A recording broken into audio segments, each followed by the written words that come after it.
Hello friend, स्वागत है आपका हमारे यूट्यूब चैनल फास्ट इंडिया में। तो आइए हम बात करते हैं धर्म सुधार आंदोलन के विषय में, जिसमें हम बात करेंगे नवीन धर्मों के उदय के विषय में। नवीन धर्मों का उदय वैदिक धर्म के विरुद्ध एक प्रतिक्रिया थी।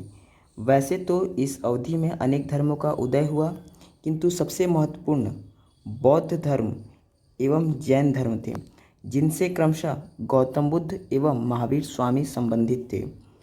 छठी सदी ईसा पूर्व में नवीन धर्मों के उदय के प्रमुख कारण थे।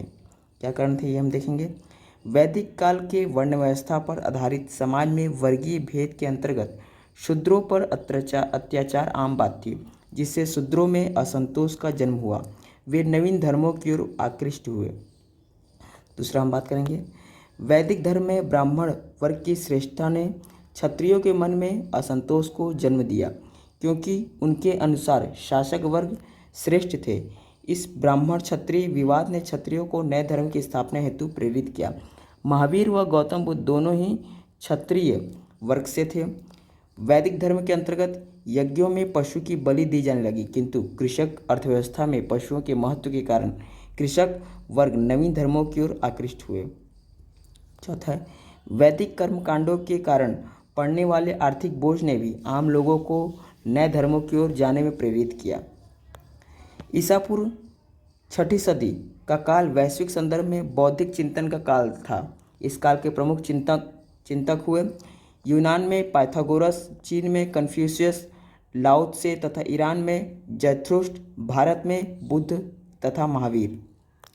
भारत में बौद्ध व जैन धर्म के अतिरिक्त बौद्ध ग्रंथों के अनुसार 62 संप्रदायों का उल्लेख मिलता है, जिसमें से प्रमुख संप्रदाय व उनके संस्थापक निम्न हैं। आजीवक संप्रदाय अर्थात नियतिवादी, इसके संस्थापक कौन थे? मखली पुत्र गोशाल। घोर अक्रियावादी, इसके संस्थापक थे पूर्ण कश्यप। यदृच्छावादी अर्थात भौतिकवादी, इसके संस्थापक थे अजित केशकम्बलिन। भौतिकवादी अथवा नित्यावादी, इसके थे पाकुद कच्चायन। अनिश्चयवादी, इसके थे संजय वेठलीपुत्र। आइए हम बात करते हैं जिसे महत्वपूर्ण धर्म बौद्ध धर्म के विषय में। बौद्ध धर्म के संस्थापक गौतम बुद्ध थे। गौतम बुद्ध का मतलब होता है प्रज्ञावान अथवा जागृत। प्रज्ञावान या जागृत वह होता है जिसकी सारी इच्छाएं समाप्त हो चुकी हों। बुद्ध के बचपन का नाम सिद्धार्थ था। इनका गोत्र गौतम था। इनके पिता का नाम शुद्धोधन था, जो कपिलवस्तु के शाक्य कुल के मुखिया थे। उनकी माता का नाम महामाया था। इनका जन्म कपिलवस्तु के निकट लुम्बिनी नामक स्थान पर हुआ था। बुद्ध के गर्भधारण का प्रतीक हाथी को माना जाता है। इनके जन्म के समय ही यह भविष्यवाणी हुई थी कि यह या तो श्रेष्ठ राजा होंगे या सन्यासी। इसी कारण से इनके पिता ने बाहरी दुनिया से वंचित रखा, लेकिन एक बार घूमते हुए इन्होंने 4 चीज़ों को देखा जो 4 आर्य सत्य कहलाए। एक बूढ़े व्यक्ति को अर्थात बुढ़ापा, एक रोगी को अर्थात रोग, एक मृत व्यक्ति को मृत्यु और एक सन्यासी को परिवारजक। सन्यासी को देखकर बुद्ध को अपार संतोष हुआ और एक रात जब इनकी पत्नी यशोधरा ने पुत्र राहुल को जन्म दिया था, उसी रात अपने सारथी चन्ना और घोड़ा कंथक के साथ अपने गृह त्याग किया। गृह त्याग की इस घटना महाभिनिष्क्रमण कहलाई। अब हम बात करेंगे बुद्ध के जीवन संबंधित कुछ प्रमुख प्रतीक हैं उनको। बुद्ध के जीवन से संबंधित प्रतीक चिन्ह, घटना एवं प्रतीक चिन्ह। जन्म कमल व हाथी, ज्ञान पीपल बोधि वृक्ष, मृत्यु स्तूप, यौवन सांड, गृह त्याग घोड़ा, निर्वाण पद चिन्ह, समृद्धि शेर। बुद्ध ने सबसे पहले अलार कलाम से उपनिषद की शिक्षा प्राप्त की तथा इसके पश्चात रुद्रक रामपुत्र से सांख्य दर्शन की शिक्षा प्राप्त की, लेकिन इन्हें संतोष नहीं मिला। इसके पश्चात वे उरुवेला पहुँचे। यहाँ इन्होंने 5 सन्यासियों के साथ तपस्या किया, जिसका उद्देश्य दुख के रहस्य को जानना था, लेकिन वे सफल नहीं हुए। इसके उपरांत बुद्ध गया पहुँचे, जहाँ निरंजना नदी अर्थात फल्गु नदी के तट पर अश्वत्थ पीपल वृक्ष के निकट सुजाता नामक कन्या से खीर के रूप में भोजन ग्रहण किया और उसी वृक्ष के नीचे यह प्रण करते हुए बैठ गए कि जब तक वे दुख के रहस्य को नहीं जान लेंगे, उठेंगे नहीं। इसी क्रम में कुछ इंद्रियां और भौतिक सुख भोगने वाले असुरों ने उनकी तपस्या में बाधा डालने की कोशिश की, लेकिन बुद्ध डिगे नहीं। इसके उपरांत असुर ने अपनी तीन पुत्री आमंट, कामना और वासना को तपस्या भंग करने के लिए भेजा, लेकिन बुद्ध डटे रहे। अंततः 49वें दिन बुद्ध को ज्ञान की प्राप्ति हुई। वे दुख का रहस्य जान गए और बुद्ध कहलाए। बौद्ध धर्म में इनके ज्ञान प्राप्ति घटना को निर्वाण के नाम से जाना जाता है।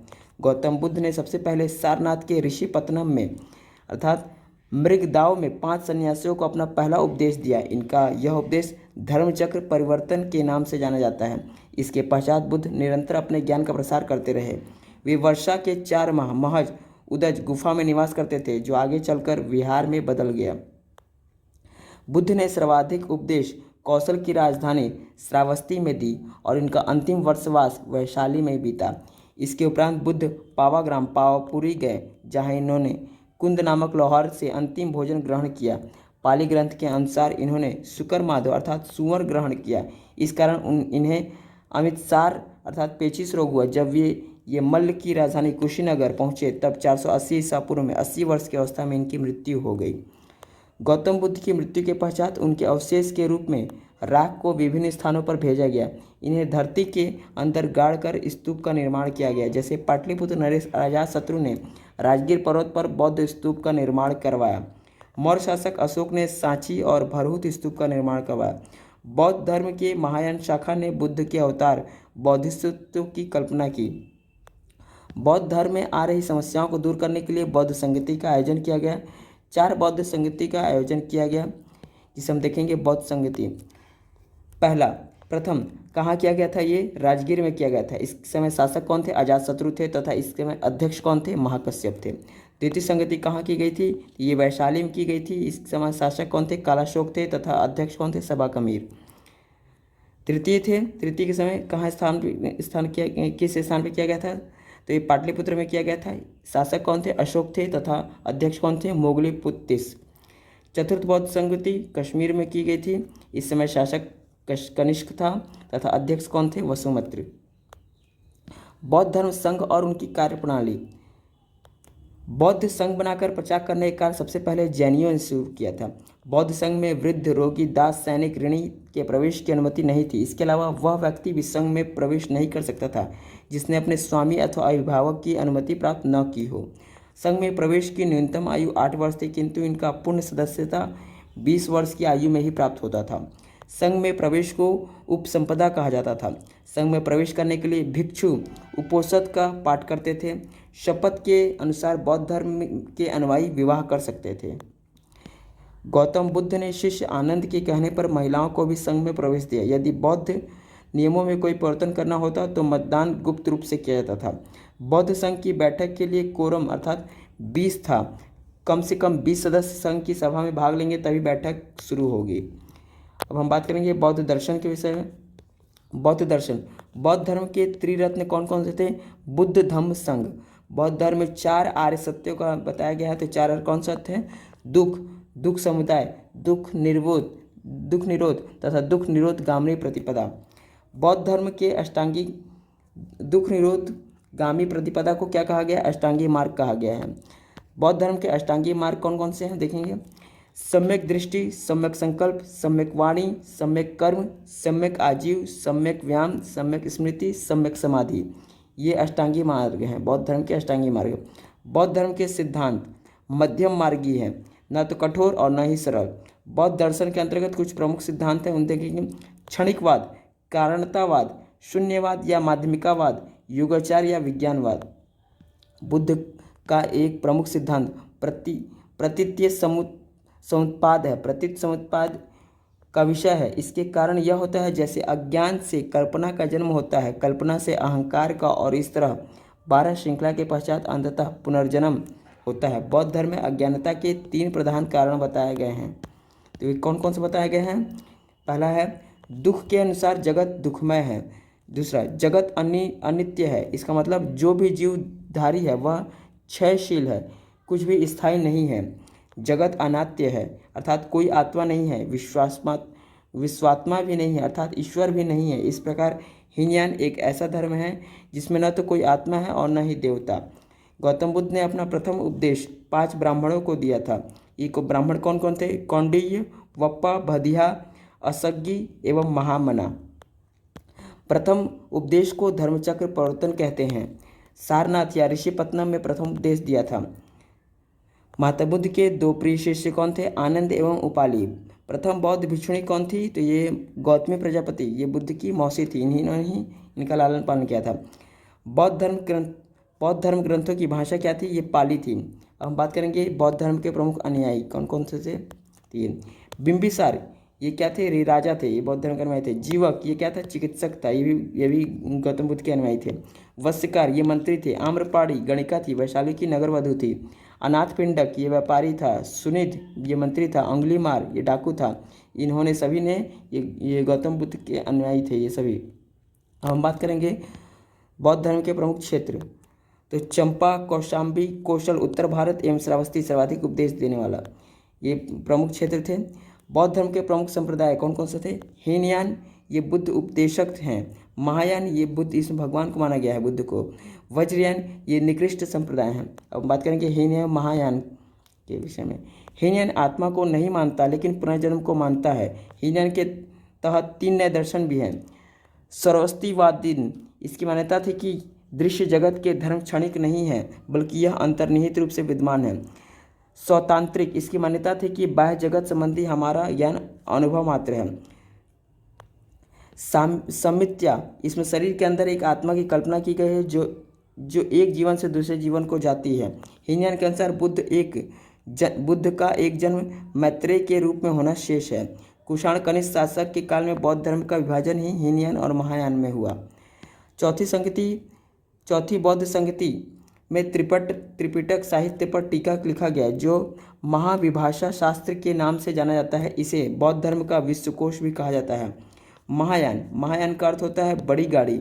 जहाँ हीनयान एक व्यक्ति को मुक्ति निर्वाण प्राप्त कराता था तथा जन सामान्य की सहायता केवल उपदेश के माध्यम से करता था, वही महायान इसके विपरीत सूक्ष्म से सूक्ष्म जीव के निर्वाण की भी बात कही गई है और इस जीव को निर्वाण प्राप्त करने हेतु बोधिसत्व की कल्पना की गई है। यह बोधिसत्व बुद्धि एवं प्रेम बांटने का कार्य करती है।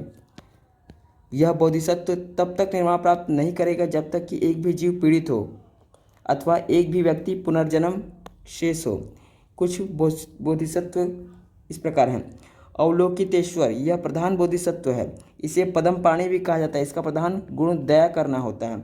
मंजूश्री, इसका कार्य बुद्धि प्रखर करना है। यह प्राणियों में मौजूद मिथ्या का नाश करता है। इसके एक हाथ में पुस्तक तथा दूसरे हाथ में खड़ग अर्थात हथियार है। वज्रपाणि, यह पाप और असत्य का शत्रु है। इसके एक हाथ में इंद्र के समान वज्र है अर्थात यह वज्रधारी है। यह कठोर बोधिसत्व है। क्षितिगृह, यह शुद्धि श्लोक का अभिभावक है। इसे कारागृह का नियामक भी कहा जाता है क्योंकि यह दंड पाने वालों प्राणियों को मुक्त करता है। सुजन मैत्री, यह भावी बोधिसत्व है। महायानियों के कुछ प्रमुख ग्रंथ इस प्रकार हैं। वैपुल्य सूत्र, इसमें बुद्ध के उपदेश हैं। ललित विस्तार, यह बुद्ध के उपदेश हैं। शुद्धधर्म पुंडरीक, इसमें संवाद है। वज्रछेदिका, यह आत्मज्ञान संबंधी लेखा है। सुखावती व्यूह, इसमें अमिताभ और उसके स्वर्ग का वर्णन है। कर्णव्यूह, इसमें अवलोकितेश्वर की महानता का वर्णन किया गया। महायानियों ने अपने सिद्धांत संस्कृत भाषा में रचे हैं किंतु हीनयानियों ने पाली भाषा का प्रयोग किया है। हीनयानी बुद्ध के प्रतीक की आराधना करते थे जबकि महायानी बुद्ध को देवता और बोधिसत्व के रूप में पूजते थे। सर्वप्रथम बुद्ध की मूर्ति प्राप्त हुई जिसकी पूजा प्रारंभ हुई। पुष्मित शुंग बौद्धों का कट्टर शत्रु था। बंगाल का गौड़ शासक शशांक जो शिव का उपासक था उसने उस बोधि अर्थात पीपल को ही कटवा दिया जिसके नीचे गौतम बुद्ध को ज्ञान प्राप्ति हुई थी। महावीर को ज्ञान प्राप्ति शालवृक्ष के नीचे हुई थी। हुण शासक मिहिरकुल भी शैव था। इसने भी बौद्ध भिक्षुओं को सताया। बौद्ध धर्म के पतन का सबसे बड़ा कारण ब्राह्मण धर्म में चल रहा था पुनर्सुद्धान आंदोलन जो 9वीं शती में शंकराचार्य के द्वारा चलाया गया था। शंकराचार्य ने मठों का निर्माण कर पुनर्सुधार आंदोलन चलाया।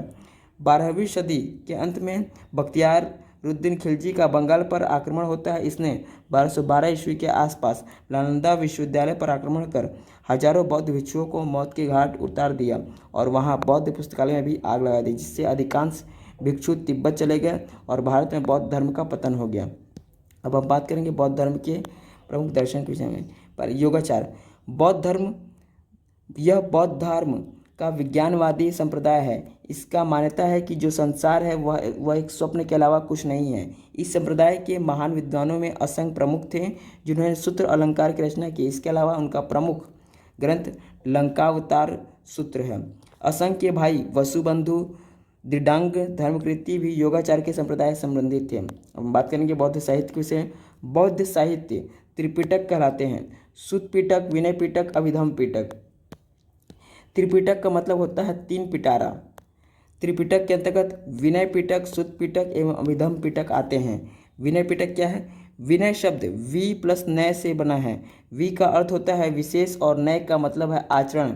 विनय पिटक का अर्थ है वैसे नियम या आचरण बौद्ध भिक्षु को करना चाहिए। सुत्त पिटक, सुत्त पिटक में गौतम बुद्ध के उपदेशों का संग्रह किया गया है। सुत्त पिटक को 5 भागों या निकायों में विभाजित है। पहला है दीर्घ निकाय। दीर्घ निकाय इसमें गौतम बुद्ध के बड़े बड़े उपदेश हैं। मध्यम निकाय इसमें बुद्ध के छोटे छोटे उपदेशों का संग्रह है। अगुंतुर निकाय इसमें बुद्ध के संक्षिप्त कथन है। संयुक्त निकाय इसमें बुद्ध के द्वारा की गई संक्षिप्त घोषणाएं हैं। खुद्दक निकाय यह गद्य रचना है जिसके अंतर्गत धम्मपद, थेरी गाथा और जातक है।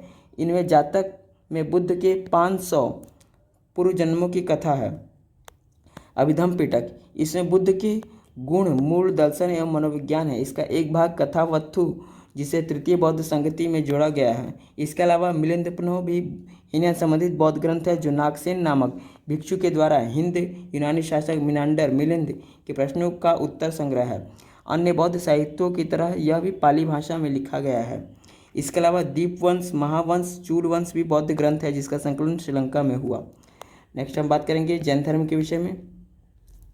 जैन धर्म महावीर का जन्म वैशाली के कुंडग्राम में हुआ था। जैन परंपरा के अनुसार जैन धर्म में 24 तीर्थकर थे।